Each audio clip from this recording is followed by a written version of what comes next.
estava falando dos equinócios, né? Quando for equinócio é o dia que começa, tanto pode ser outono ou pode ser a primavera, certo? Outono ou primavera. Equinócio é sempre outono ou primavera. E é o dia que começa. É chamado de equinócio de outono ou equinócio de primavera. Professora, quando é que isso acontece? Por que acontece equinócio? Equinócio quer dizer o seguinte, quer dizer que dias e noites vão ter a mesma duração. Então, tipo, 12 e 12, certo? O dia tem 24 horas. Quando for equinócio, tanto de primavera, tanto de outono, dias e noites vão ter a mesma duração, certo? Quando for equinócio, pode anotar no livro de vocês. Dias e noites possuem a mesma duração. Agora eu vou dizer por que isso acontece. Anotaram? Acontece justamente pelo fato de que a radiação solar, ela vai atingir perpendicularmente o equador, a zona equatorial, iluminando de forma bem igualitária os dois hemisférios. Tanto o hemisfério... Eita, tá chegando ela. Chegou depois da minha explicação, vou ter que explicar de novo. Eita, bexiga.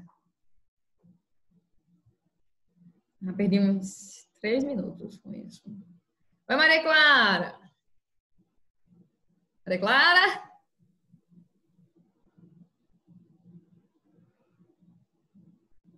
Maria Clara? Oi, desculpa. Chegou atrasada. Vamos lá, vou explicar de novo o que é equinócio, que eu já estava explicando aqui. Não. Olha aqui, a senhora manda. Atrasadíssima, 4 minutos já. 4. Antes. 2 minutinhos antes. Sei. Eu ainda Anote. Depois. Vamos lá, vamos ser práticas. Anote aí no livro de você, no seu livro. Equinócio é o dia que começa a primavera ou o outono. Equinócio é o dia que começa a primavera ou o outono. Quando for equinócio, quer dizer que dias e noites possuem a mesma duração, certo? Enquanto no solstício de verão e de inverno, a gente tem dias e noites como é que eu posso dizer? Durações diferentes, né? Dias e noites não têm a mesma duração quando for solstício. Quando for verão, o dia é mais longo. Quando for inverno, a noite é que é mais longa. Ou seja, dias e noites não possuem a mesma duração. Quando for solstício. Por quê? Porque sempre o sol vai estar incidindo, vai estar mais forte em um dos dois hemisférios, certo? Então, vai ser verão em um dos dois hemisférios, que a insolação estiver maior, ou seja, que o sol estiver atingindo de forma perpendicular um dos dois trópicos, aqui, seja o de Câncer no hemisfério norte, seja o de Capricórnio no hemisfério sul. Então, o que tiver mais forte, mais incisivo, vai ser verão, e o que tiver menor radiação vai ser inverno, certo? Mas quando for solstício, dias e noites não possuem a mesma duração. Já quando é equinócio, pode olhar para o esquema. Olha aqui, nesse esquema aqui de primavera, tá vendo? É porque aqui no outono também está acontecendo isso, sendo que a gente não está vendo, porque é a face da Terra que está virada aqui para o Sol, tá vendo? Mas quando for equinócio, quer dizer o seguinte, quer dizer que dias e noites possuem a mesma duração. Então, 12 e 12. Nesse dia que começa a estação, dias e noites possuem a mesma duração, certo? No caso aqui no esquema, 23 de setembro, está começando, vai ser o equinócio de primavera. Para quem, professora? Para o hemisfério norte e para o hemisfério sul. No caso, para a gente, certo? A nossa primavera, ela é em setembro. A gente está bem pertinho já de começar a outra estação do ano, que é próximo mês. A gente está terminando o inverno, né? Ó. A gente está saindo daqui dessa realidade, ó. A gente está saindo de junho, ó, do inverno, dessa realidade aqui de inverno, e se encaminhando, ó, a Terra deve estar por aqui já, ó, no movimento de translação, certo? Já bem próximo aqui do início do nosso equinócio de primavera para o hemisfério sul, e no caso para o hemisfério norte, vai ser o quê? Início de quê? Equinócio da primavera. Não é? Para o hemisfério norte? Em setembro? Então, você já disse que não era equinócio da primavera? É porque eu não disse que primavera em setembro não era aqui pra gente, no hemisfério sul. Então, no hemisfério norte está começando o outono, né? No hemisfério norte? É o outono. É o outono. 23 de setembro, aqui, ó, tá começando pra gente. Aqui no Brasil, no hemisfério sul, tá começando a primavera e no hemisfério norte tá começando a estação oposta, que é o outono. Aí, ó, depois, o que vai acontecer? Aí chega 21 de dezembro pra gente. Pode olhar que a radiação solar está iluminando mais o hemisfério sul, nesse esquemazinho aqui da esquerda, tá vendo? Quer dizer que os raios solares estão atingindo perpendicularmente o Trópico de Capricórnio. Quer dizer também que aqui vai estar iniciando a nossa estação do verão, tá mais iluminado o hemisfério sul, tá vendo? Enquanto o hemisfério norte vai estar iniciando em dezembro, lá, o período do inverno, certo? No caso, vai ser o solstício de verão para o hemisfério sul e solstício de inverno para o hemisfério norte, no dia 22 de dezembro. Já no dia 21 de março, aí começa para a gente no hemisfério sul. A gente começa outro período, sempre oscila, viu? É sempre assim. A gente tem um período de solstício, outro período de equinócio, depois solstício, equinócio, solstício, equinócio, solstício. É sempre assim. Aí, ó, depois do verão, solstício e verão, vem o equinócio de outono para o hemisfério sul. Nosso outono, ele começa no início do ano, 21 de março, começa o nosso outono. Quando estiver começando o outono, significa dizer o quê? Que aqui, nesse dia 21 de março, dias e noites vão ter a mesma duração, porque é um equinócio. No hemisfério norte, vai estar começando lá a primavera, dia 21 de março. É sempre a estação oposta. E aí continua, né? 22 de junho, inverno no hemisfério sul, verão no hemisfério norte, enfim. Deu para entender? Ok, eu preciso dizer mais alguma coisa sobre isso? Pode falar a verdade. Deu para entender, professora. Pronto.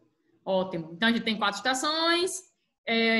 Equinócio e solstício é o nome que se dá para o início dessas estações.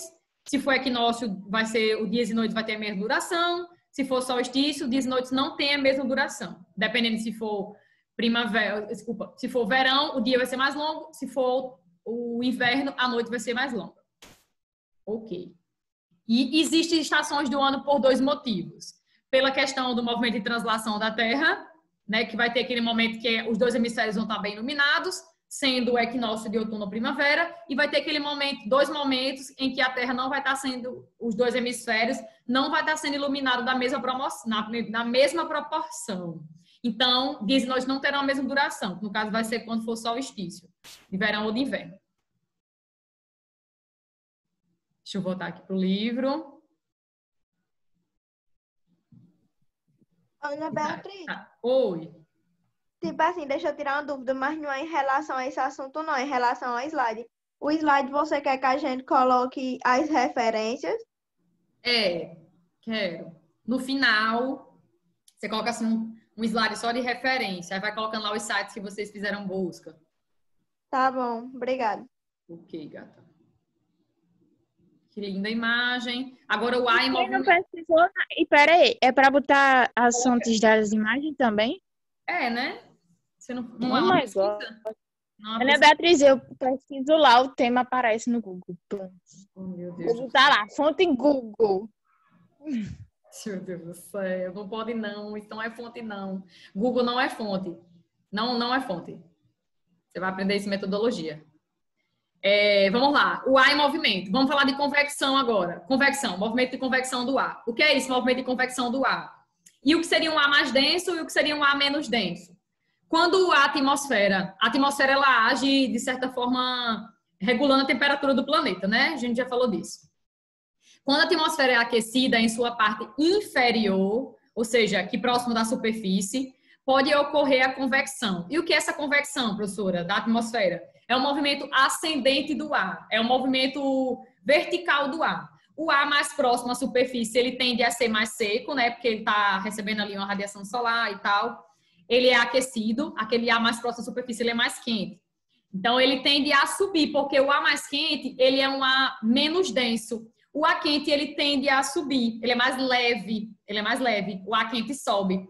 E o ar frio, certo? O ar mais frio, ele é mais denso, ele tende a descer. Então, o movimento ascendente do ar, vertical do ar, é chamado de convecção, certo? Esse movimento do ar aquecido, subir e tal, é chamado de convecção. E aqui está explicando essa questão que eu falei agora, de densidade. Quando a água ou qualquer outro fluido, ele é aquecido, o que é que acontece? A sua densidade diminui e vice-versa.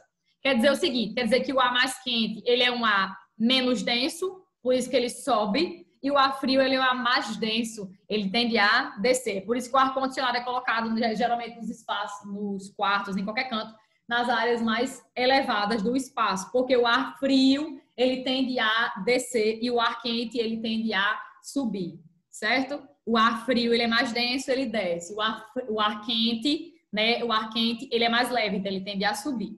Esse movimento de subida, né, vertical do ar é chamado de convecção.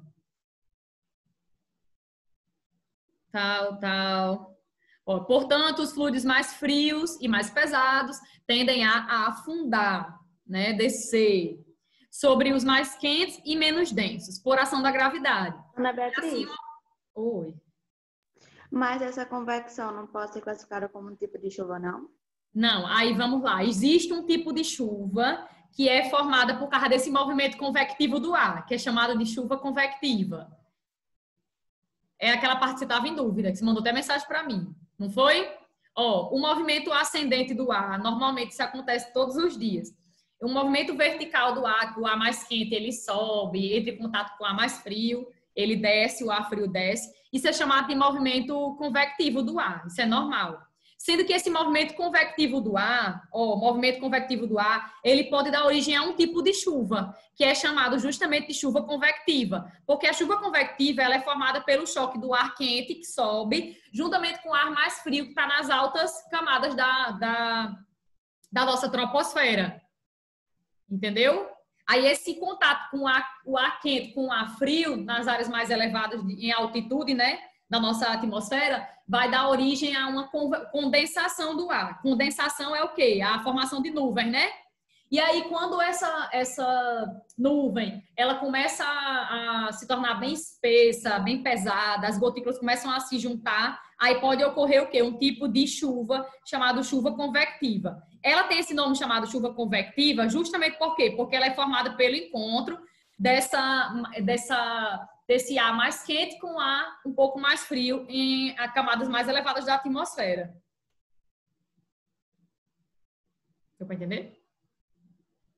E ela é chamada de convectiva porque ela é formada por esse ar que sobe, né? Que é o movimento ascendente do ar é chamado de convecção já.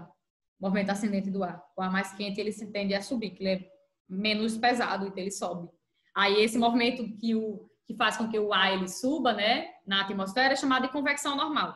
Aí quando esse ar mais quente se junta com o ar mais frio e dá origem à chuva, né, é formado de chuva convectiva, porque foi formada através desse movimento vertical do ar. Por isso que ela é chamada de chuva convectiva. Entendi, obrigada. Ótimo. Tá. E, portanto, os fluidos mais frios e mais pesados, eles tendem a afundar sobre os mais quentes e menos densos, por ação da própria gravidade, que assim movimenta verticalmente o ar. O ar fica, né, circulando, fica subindo na atmosfera, estabelecendo uma corrente convectiva, né? O que seria essa corrente convectiva, professora? Imagina um círculozinho, o ar mais quente que está aqui mais próximo da gente, ele sobe, porque ele é menos denso, e o ar mais frio, ele é mais denso, ele desce, fazendo uma corrente, do ar, tá vendo? O ar mais quente sobe, encontra com o mais frio, que desce.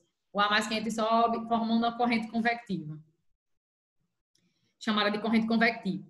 No nosso planetinha, ocorrem desequilíbrios de temperatura, portanto, de pressão atmosférica. Por exemplo, locais mais frios têm uma pressão atmosférica maior, o peso do ar ele é mais denso. Por quê? Porque as moléculas de oxigênio estão mais juntas, então ele é mais denso. Já o ar mais quente, o ar quente, né, locais mais quentes, tem uma pressão atmosférica menor, justamente porque as moléculas de oxigênio elas estão mais separadas, mais dispersas, certo? E o ar, o movimento do ar, né? O ar, ele tende os ventos. O vento é o quê? Um vento é nada mais do que o ar em movimento. Todos os ventos, deve estar incidindo um vento sobre vocês agora, talvez. Se tiver incidindo um vento sobre vocês, isso aí é o ar em movimento. Os ventos, eles circulam de alta pressão para áreas de baixa pressão. Eles circulam assim, sempre de áreas mais frias para áreas mais quentes do globo. Então, no nosso planeta, ocorrem desequilíbrios de temperatura, justamente por causa, depende de onde você está, se você está dentro de uma zona tropical, se você está numa zona temperada, se você está na zona polar, existem diferenças de temperatura, ok. E dependendo também de outros fenômenos, né, que promovem diferença de temperatura. E, portanto, de pressão. Situação geradora do movimento do ar, isto é, os ventos. Os ventos são nada mais, nada menos do que o movimento do ar, ok? O movimento do ar é o vento. que sopram das áreas mais frias, ou seja, de alta pressão. Essas áreas frias são chamadas de anticiclonais. Por quê? Tem esse nome mesmo, é normal, né? As áreas mais frias, que possuem densidade maior, elas são chamadas de áreas anticiclonais. E as áreas que são mais quentes, de baixa pressão atmosférica, tipo na zona equatorial, né? São as áreas mais quentes do globo. Então, essas áreas vão ser chamadas de áreas de baixa pressão atmosférica. Essas áreas, elas recebem, né, os ventos que vêm das áreas de alta pressão, das áreas anticiclonais. Elas são chamadas, essas áreas próximas ao Equador, de baixa pressão, que são mais quentes e tal, são chamadas de áreas ciclonais, certo? Ciclonais, tem esse nome. No livro de vocês não tem, mas pode anotar aí. Essas áreas de baixa pressão atmosférica são chamadas de ciclonais, áreas ciclonais. Alta pressão, anticiclonal e baixa pressão ciclonal. Os ventos, eles circulam de áreas de alta pressão atmosférica, ou seja, das zonas polares, para áreas de baixa pressão atmosférica. Então, sai de áreas anticiclonais, ali nos polos, alta pressão, mais frio, mais denso, para áreas mais quentes, de baixa pressão, e chamadas de áreas ciclonais. Ok? Sempre assim, a circulação do ar acontece dessa forma. Os ventos alísios, que são ventos que ficam mudando de direção conforme o momento no ano, são correntes de ar que sopram da proximidade dos trópicos. Ok? Próximos trópicos, ou seja, Câncer e Trópico de Capricórnio. Então, ventos alísios são correntes de ar que sopram constantemente das proximidades dos trópicos, ou seja, região de alta pressão, né? Ei, peraí, proximidade do trópico está dizendo outra coisa, eu troquei, perdão, peraí, deixa eu modificar aqui o que eu falei. Tá falando aqui que, na verdade, os ventos alísios, eu dei uma trocada, uma bugada grande agora. Os ventos alísios, eles saem de áreas próximas aos trópicos, ou seja, de áreas de zonas temperadas, em direção às zonas tropicais, certo? Em direção às zonas mais quentes. Foi mal, eu errei, perdão. Os ventos alísios saem de áreas mais próximas aos trópicos, de zona temperada, para zonas tropicais. Ok, para o Equador, que é de baixa pressão, ou seja, área ciclonal. Levando umidade e provocando chuvas nessas áreas. Por causa do movimento de rotação da Terra. Oi? As regiões que se localizam próximo à linha do Equador é chamada de temperado, né? São as temperadas, exatamente. Que já possuem uma alta pressão, né? Já possuem uma alta pressão. Os ventos saem sempre dessas regiões polares e temperadas para as áreas mais quentes, né? Que são as tropicais e equatoriais do globo. Que são as ciclonais de baixa pressão. Então, por causa do movimento de rotação no hemisfério norte, os ventos sofrem um desvio para o nordeste e para o sudoeste. E no hemisfério sul, do sudeste para o noroeste. Na realidade, não são os ventos que se desviam, e sim é o movimento de rotação da Terra, de oeste para leste. Não precisa decorar isso aí. Mas tem um negócio que vocês deveriam pesquisar. Anotem aí. Pesquisem efeito de Coriolis. Também é importante para entender essa parte.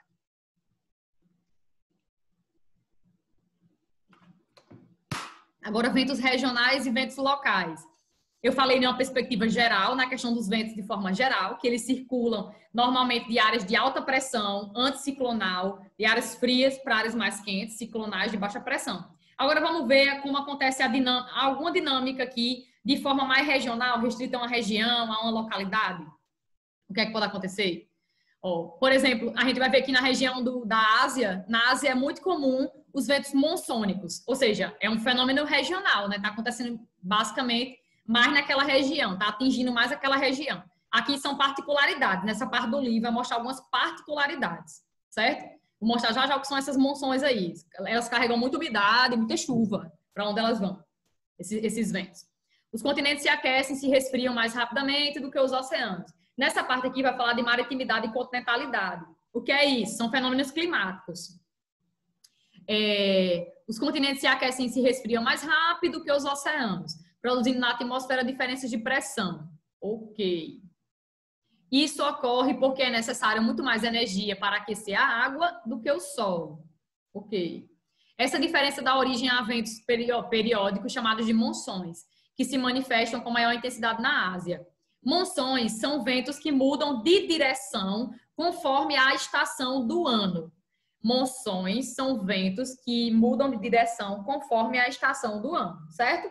No verão, a tendência é que as monções elas levem muita umidade para dentro do continente asiático, principalmente aquelas áreas ali do sudeste da Ásia, sudeste e até a Índia, certo? Pega ali, deixa eu botar um mapa para vocês não ficarem abstraindo.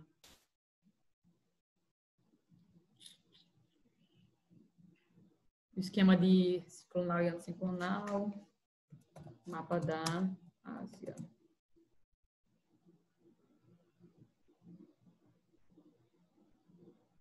Lindo, maravilhoso, Google Maps. Ou seja, essa região aqui do sudeste, né, ó, sudeste da Ásia, pegando aqui a Índia, sofre a influência no verão e no inverno, verão e no inverno, dessas duas estações, os ventos monçônicos, dos ventos monçônicos. No verão, o que é que vai acontecer? Aqui é o Oceano Índico, lembra dele? É o Oceano Índico. No verão, o que é que vai acontecer? Eu disse que os ventos, eles sempre saem de alta pressão para baixa pressão, né? Os ventos, eles circulam assim, de alta pressão para baixa pressão. Ok. O que é que vai acontecer aqui no verão? As monções são ventos que mudam de direção conforme a estação do ano, já falei. E elas carregam umidade de um local para o outro. Ok, já falei. No verão, o que é que vai acontecer? Essa região aqui do sudeste da Ásia e a Índia vai receber esses ventos carregados de umidade no verão. Eles saem de áreas de alta pressão no Oceano Índico rumo a esses países, carregando muita umidade. Então, chove muito no verão do sudeste asiático e aqui na Índia. Chove bastante, certo? Nessas regiões no verão. Porque a tendência é que os ventos migrem do Oceano Índico, eles saiam daqui, do interior do oceano, que são áreas de alta pressão, no verão, para locais aqui dentro do continente asiático, certo? Sobretudo Índia e alguns países do sudeste asiático. Carregando muita chuva, chove muito. Já no inverno, a tendência é o contrário. No inverno dessas regiões, as monções mudam de direção. Eu já falei que monções são ventos que mudam de direção conforme a estação do ano. Quando é inverno, as monções elas saem do continente rumo ao Oceano Índico, né? Elas saem do oceano. Então, elas saem dessas regiões que vão estar, como começou o inverno, a temperatura diminui, né? Um pouquinho.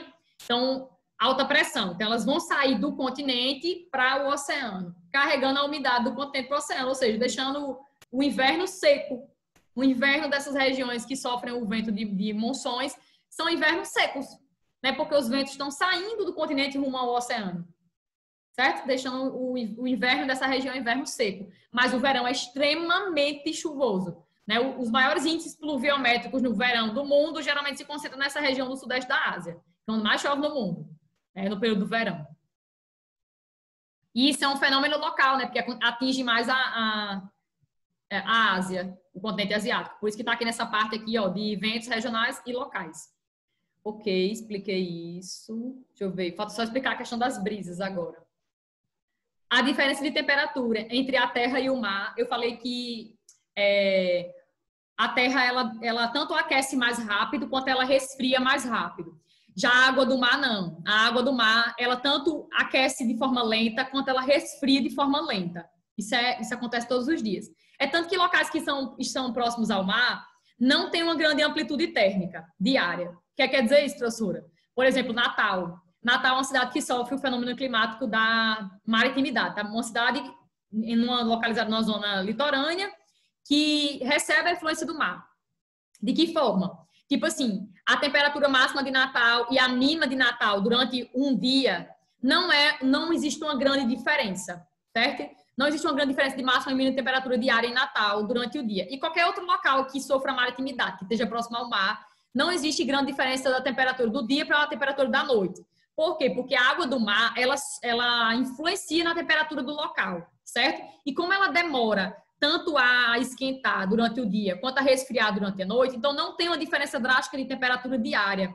Amplitude térmica quer dizer justamente isso, a diferença entre máxima temperatura de um dia e mínima temperatura de um dia. Então, locais aí que são próximos ao mar, eles não têm essa grande amplitude. Já locais que são mais localizados mais no interior dos continentes, tipo Caicó, né, que está no interior mesmo do nosso estado, o que é que acontece? Aqui a gente sofre a interferência de outro fenômeno climático, que é a continentalidade. O solo, as rochas, eles aquecem mais rápido e resfriam mais rápido do que a água do mar, do que qualquer água, na verdade. Certo? Então, o que é que vai acontecer, professora? Durante o dia, a temperatura sobe bastante e durante a noite resfria. Por quê? Porque tanto as rochas quanto o solo, ele resfria rápido. Então, vai ter uma diferençazinha considerável de temperatura diária. A amplitude vai ser maior de temperatura. Ok? Agora, vamos para aqui, explicar a questão das brisas. A diferença de temperatura entre a Terra e o mar dá origem também a um outro tipo de evento que sopra diariamente, que são as brisas. O que são essas brisas? De onde elas saem? As brisas são ventos, né? A gente tem que saber que são ventos. Dependendo aí do momento, essa brisa ela pode estar saindo do oceano, do mar para a terra, ou da terra, do continente para o oceano. Vamos ver agora. Durante o dia, o que é que vai acontecer? A terra se aquece mais rapidamente, formando um centro de baixa pressão. Locais mais quentes, baixa pressão, né? A brisa marítima sopra para a terra. Ou seja, durante o dia vai acontecer isso aqui, né? O continente vai estar mais quente, então vai estar a baixa pressão vai estar no continente. Então, ele vai receber a brisa daqui que vai sair do oceano, do mar e rumo ao continente. Já à noite vai acontecer o contrário, porque a terra ela resfria mais rápido, né? Então, a brisa ela vai sair agora. Os ventos vão sair em direção do continente para o oceano, porque o continente vai estar com a pressão aqui um pouco mais elevada, certo? O que vai dizer aqui em seguida.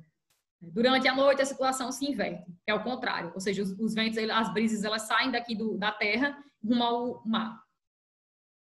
Ok? Alguma dúvida?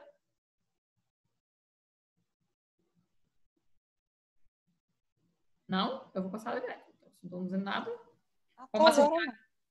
Massas de ar e frentes. Muito fácil, muito fácil, muito fácil. Toda massa de ar é uma enorme bolsão de ar que se forma em algum local. Então, uma massa de ar ela é influenciada pelas condições climáticas do local onde ela se forma. Uma massa de ar nada mais é do que um bolsão de ar que fica circulando na atmosfera. Ela circula, porque o ar ele está em constante movimento. Então, toda massa de ar ela se forma no local e ela fica se dirigindo para outros locais, porque o ar está sempre em movimento. Mas um detalhe importante é que toda massa de ar ela guarda consigo as características do local onde ela surge. Por exemplo, característica de umidade, do local onde ela vai surgir, de temperatura e de pressão atmosférica de onde ela surge. Então, ela guarda essas características. E aí, ela se forma aqui, por exemplo, sobre o céu de Caicó. E aí, ela vai começar a circular na atmosfera. Por causa da pressão atmosférica, da temperatura, que é diferente do local para o outro, ela fica se movimentando. O ar está sempre em movimentação. Quando essa massa de ar ela se desloca, então, por exemplo, uma massa de ar que se formou aqui em cima de Caicó, exemplo, vai ser uma massa de ar que vai sofrer a temperatura elevada, porque é muito quente. O nosso ar, ele tende a ser um ar mais seco também, né? Não é úmido, não é um ar muito úmido, é um ar seco. E a pressão atmosférica, geralmente baixa por causa que aqui é mais quente. Belezinha? Então, vamos dizer que essa pressão, essa massa de ar que se forma aqui em Caicó, ela vai circular. Então, ela vai levar um ar mais quente, um ar mais seco, e ela vai levar um ar ali com a pressão atmosférica. Ô, Ana Beatriz. Oi. Se vier um ar frio para cá, ele meio que vai ficar quente, porque como ela disse, o negócio aqui é mais quente, né? Aí depende, né? Vai haver o encontro. Quando duas massas de ar se encontram, elas se chocam, aí se forma uma frente. A gente diz que pode ser frente fria ou pode ser uma frente quente. Né? Quando geralmente a frente fria ela tem uma densidade maior, forma uma frente fria. Desculpa, quando a massa de ar fria, né, ela tem uma densidade maior, aí ela se sobrepõe à massa de ar quente, formando uma frente fria. E quando a massa de ar quente, ela é maior, ela tem, né, enfim, quando ela é maior, ela é mais extensa, ela se sobrepõe à massa de ar fria, formando uma frente quente. É assim que acontece. Toda frente, ela se forma através do choque de duas massas de ar, toda. Seja ela quente, seja ela fria. Uma massa de ar tem que se sobrepor à outra, para dar origem a uma frente, certo? Aí sim, eu falei o exemplo de Caicó, né? Formou uma massa de ar aqui e essa massa de ar começou a circular na atmosfera. Aí ela chega até Natal. Ela leva consigo a característica de Caicó. Mas quando ela chegar lá em Natal, ela vai se chocar com o ar mais úmido, com a temperatura mais baixa, talvez. O que mais? Com a pressão atmosférica, se bem que lá é mais baixa também. Mas, enfim, ela Quando uma massa de ar se choca com outra, ela muda suas características. Por quê? Porque ela passa a entrar em contato com outra massa de ar, certo? Ela muda suas características. Ela vai levando a característica do local onde ela surge, mas ela vai se chocar com outra. Então, ela pode ganhar ali novas características e mudar sua composição com o tempo. Alguém falou? Deixa eu ver aqui. Maria Clara. Em outra vida, você deu essa aula de vento no mel. Ia perceber toda a diferença. No mel? Sim, na ponta do mel, né? Em ponta do mel? Perfeito. Isso. Ah, perfeito. Nem vamos ter, né, esse ano. Que triste. A nossa viagem de Esse ano eu tô nem esperançoso com a viagem. Eu acho que não, viu? Eu acho que não. Ai, vamos lá. Pelo menos não é o terceiro ano de vocês, né? Imagina a galera aí que tá fazendo terceiro ano, o bichinho. Vixe, imagina a galera tá perdendo Estão último sofrendo que ano. só. É, Tadinho. semana na escola. Enfim. Então vamos lá. Então toda massa de ar é uma enorme bolsão de ar que se forma sobre uma região, guarda consigo as características daquela região, mas fica se deslocando. Quando se desloca, se choca com outra massa de ar e vai mudando sua característica. Ok. Entendeu isso aí? Ó, que é o que está dizendo aqui em seguida. O ar estacionário, que é o ar que fica sobre a nossa região, uma região específica, que permanece durante algum tempo na troposfera. Sobre essas áreas, adquire as propriedades físicas da superfície de contato. Está com ela, em contato com ela. Constituindo uma massa de ar. Ok. Aí a massa de ar, dependendo do local onde ela se forma, ela pode ser úmida ou seca. Dependendo do local onde ela se forma. Por exemplo, professora, diga uma regra aí para a gente entender melhor a massa de ar. Toda massa de ar que se forma sobre o oceano, ela tende a ser úmida ou seca? Creio que úmida, porque tipo, ela vai estar saindo meio que da água. Uma área de grande evaporação, muita umidade, né? Pronto. Toda massa de ar que se forma sobre o oceano, ela é úmida, certo? Isso é uma regrinha. E toda massa de ar que se forma sobre o continente, área continental, ela deve ser uma massa de ar seca. Mas tem exceção. Aí vem, né? Tem uma exceção. Essa massa de ar aqui, ó, que é a MEC, a gente chama ela de MEC, que é a massa equatorial continental. Essa bonita, ela é a única massa de ar continental que não é seca. Ela é continental, que se forma no continente, ela se forma sobre a Amazônia, certo? Aqui no Brasil, sobre a Amazônia. E ela é a única continental que não é seca. Mas por que, professora, ela não é seca? Alguém sabe me dizer que ela não é seca? Ela veio da Amazônia, no caso, né? Uma área de muita evapotranspiração, né? Que tem muita água também. Isso, perfeito. E toda massa de ar guarda consigo as características do local onde ela surge. Então, portanto, é a única massa de ar continental que não tem a característica de ser seca, porque geralmente massa de ar continental é seca, certo? E aqui vai citar até os exemplos. Aí sim, geralmente as massas de ar elas se formam em 3 locais, né? Elas se formam, na verdade, em 3 locais. Ou numa zona equatorial, ou numa zona tropical, entre os trópicos. Equatorial se for ali na linha do Equador, né? Tropical se for estendendo de um trópico ao outro, pegando, obviamente, a zona equatorial. Ou então uma massa de ar pode se formar também numa zona polar. Beleza. Aí aqui cita os exemplos. Né? Massa de ar equatorial, tanto equatorial marítima, quanto equatorial continental, elas tanto vão ser quentes quanto vão ser úmidas. Certo? Eu citei o caso dessa continental aqui, que é a única continental que ela é úmida. E por que ela é úmida? Porque se forma sobre a Amazônia. Professora, por que massa equatorial ela é quente? Toda massa equatorial ela vai ser quente. Obviamente porque ela se forma na zona equatorial. Então é a zona mais quente do globo. Então toda massa de ar que se formar no Equador vai ser uma massa de ar quente. Também é uma coisa que a gente tem que deduzir. Toda massa de ar que se formar nessa região vai ser quente. Vamos lá. E as massas de ar tropicais? A massa de ar tropical, marítima, quente e úmida. É quente e úmida. Marítima, se é úmida, é porque se formou aqui no oceano, né? Marítima. Enquanto a massa de ar tropical, continental, vai ser quente e seca. As massas de ar tropicais, elas também têm a tendência a ser quente, porque está numa zona ali que também recebe radiação solar de forma, né, intensiva. Tropical, na zona tropical, que é a zona mais quente do globo. Então, elas tendem a ser quente. Dependendo do local, se forma no oceano, vai ser mais úmida, se forma no continente, ela vai ser seca, como é o caso dessa MTC aqui, que ela atinge o Brasil, né? Ela atinge o Pantanal Mato Grossense do Brasil. Vou mostrar um mapa depois dela, das massas de ar que atuam no Brasil. Ela atinge o Brasil e ela é seca, ela é quente e seca. Já as massas de ar polares, se formam nos polos, ou seja, numa área de alta latitude. Numa área fria, então toda massa de ar polar ela vai ser fria, vai ter característica de ser fria, isso é óbvio. Aí, dependendo do local onde ela se forma, ela vai ser úmida ou ela vai ser seca. Então, eu falei que as que se formam no oceano são úmidas e as que se formam no continente, né, elas tendem a ser secas, que é o exemplo que está dando aqui, ó, para vocês. A MPA, no caso, a massa polar, desculpa, a MPA é a massa polar atlântica, isso. A massa polar atlântica, como ela se forma sob o Oceano Atlântico, ela vai ser o quê? Uma massa de ar úmida, fria e úmida. Já a massa de ar, a MPC, né, que é a massa polar continental, ela vai ser, no caso, uma fria, vai ser fria, porque ela é polar, mas como se forma no continente, ela vai ser seca, certo? Aí vamos lá. E aqui eu já falei das frentes, né? O choque de uma massa de ar fria com a massa de ar quente vai dar origem a uma frente, que pode ser uma frente fria ou uma frente quente. Essa frente, ela pode dar origem à chuva ou não. Ela pode baixar a temperatura de um local ou até aumentar a temperatura de um local. Se ela for uma frente quente, possivelmente ela vai aumentar a temperatura do local onde ela chegar. Se ela for uma frente fria, ela vai diminuir, possivelmente, a temperatura do local onde ela chega, onde ela atinge. Se ela for uma frente ali com bastante umidade, leva chuva. Se for com pouca umidade, deixa o local mais seco.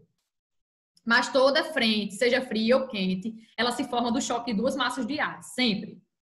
E aí, qual vai ser a lógica? Vai ser quando uma das duas massas de ar for mais densa, tiver maior extensão e se sobrepor a outra. Porque no livro de vocês diz isso aqui, ó. A área de transição entre duas massas de ar chama-se frente, que pode ser quente ou fria. No encontro de uma massa de ar frio com a massa de ar quente, forma-se frente fria. Mas, tipo, a frente quente também se forma da mesma forma. A frente quente também é o choque de uma fria com a quente. Mas é quando uma quente ela se sobrepõe, né? Ela tem uma extensão maior e tal, se sobrepõe à fria, aí vai formar a frente quente. Ok?